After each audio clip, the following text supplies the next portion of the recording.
فبشره بأني أنا أصر بأنني أنا سلفي على الكتاب والسنة وعلى منهج السلف الصالح.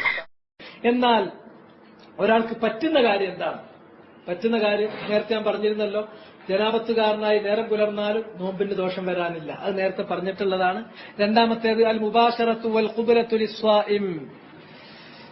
ഒരാൾക്ക് സ്വന്തം ആത്മനിയന്ത്രണമുള്ള ഒരാളാണെങ്കിൽ ഭാര്യയെ അയാൾക്ക് വേണമെങ്കിൽ ഒരു ആലിംഗനം നടത്തുകയോ അല്ലെങ്കിൽ ഭാര്യയെ ഒന്ന് ചുംബിക്കുകയോ വരെ ചെയ്യാവുന്നതാണ്. പക്ഷേ അവിടെ നിർബന്ധം ഒരു ഖൈദുണ്ട്. നബി സല്ലല്ലാഹു അലൈഹി വസല്ലം നബി അങ്ങനെ ചെയ്തിരുന്നു എന്നത് ആയിഷ ബീവി പറയുന്നു. കാന റസൂലുള്ളാഹി യുഖബ്ബിലു വഹുവ സ്വായിം വയുബാശിറു വഹുവ സ്വായിം. എന്നെ ചുംബിക്കാറുണ്ടായിരുന്നു, അതുപോലെ തന്നെ ആലിംഗനം ചെയ്യാറുണ്ടായിരുന്നു നോമ്പുകാരനായിരിക്കെ. ആ പറഞ്ഞ ഹദീസിൽ അങ്ങനെ പറയുമ്പോ തന്നെ നബിയെ കുറിച്ചിട്ട് മറ്റൊരു പരാമർശം കൂടി ആയിഷ റളിയല്ലാഹു തആല അൻഹ പറയുന്നുണ്ട്. നബി എന്ന് പറഞ്ഞാൽ വകാന അംലകുകും ലിഇർബിഹി. തന്റെ മനസ്സിനെ ഏറ്റവും അധികം കടിഞ്ഞാണിട്ട് നിയന്ത്രിക്കാൻ പറ്റുന്ന ആളായിരുന്നു നബി. അങ്ങനെ ഇർബിനെ നിയന്ത്രിക്കാൻ പറ്റുന്ന ഒരാൾക്ക് മാത്രമേ ഇത് അനുവദിക്കപ്പെടുള്ളൂ. അതുകൊണ്ട് തന്നെ നബിന്റെ അടുക്കൽ വന്നിട്ട് ഒരാൾ ചോദിച്ചു. എന്താണ് ചോദിച്ചത്? ഞങ്ങൾ റസൂലുള്ളാഹിന്റെ അടുക്കൽ ഇരിക്കുകയാണ്, അബ്ദുല്ലാഹി ഇബ്നു അംർ ഇബ്നുൽ ആസ് പറയാം. അപ്പൊ ഒരു നല്ല ഒരു ചെറുപ്പക്കാരൻ വന്നിട്ട് നബിനോട് ചോദിച്ചു, ഉഖബ്ബിറു അന സ്വായിം, നബിയെ നോമ്പുകാരനായിരിക്കെ എനിക്ക് ചുംബിക്കാൻ പറ്റുമോ എന്ന് ചോദിച്ചു.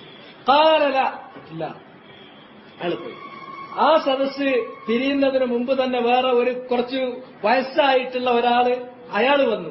ഒരു ഷെയ്ഖ് വന്നിട്ട് ചോദിച്ചു, നബിയെ എനിക്ക് ചുംബിക്കാൻ പറ്റുമോ? വാന സ്വായിം. അപ്പൊ നബി പറഞ്ഞു നഅം.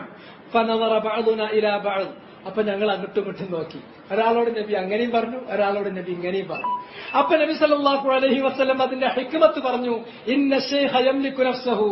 ഞാൻ അദ്ദേഹത്തോട് ആവാമെന്നും യുവാവിനോട് ആവരുത് എന്നും പറയാൻ കാരണം വൃദ്ധനായ ഒരാൾ അയാളുടെ നഫ്സിനെ, അയാളുടെ മനസ്സിനെ നിയന്ത്രിക്കാൻ പറ്റും എന്നതുകൊണ്ടാണ്. അപ്പോ ഹിക്മത്ത് കിട്ടിയാൽ ഹിക്മത്താണ് നമ്മൾ മുറുകെ പിടിക്കേണ്ടത്. ഇനി ഒരു വയസ്സ് കുറച്ചുണ്ട് മൂപ്പർക്ക്, പക്ഷെ അയാൾക്ക് ഒരു നിയന്ത്രണമല്ല, യുവാവിന്റെ അപ്പറാണ്. അങ്ങനത്തെ ആൾക്കാരുണ്ടാവും, പറ്റില്ല. മനസ്സിലായില്ലേ? ഇനിയൊരു യുവാവ് ഞാൻ വയസ്സിനേക്കാളും നിയന്ത്രണമുള്ള ആളാണ് എന്ന് പറയാൻ നടക്കണ്ട. കാരണം അതല്ല, അതൊരു വാക്ക് മാത്രമാണ്. മനുഷ്യന്മാരൊക്കെ മനുഷ്യന്മാരാണ്, അതുകൊണ്ട് വഴി വെട്ടി തുറക്കരുത്.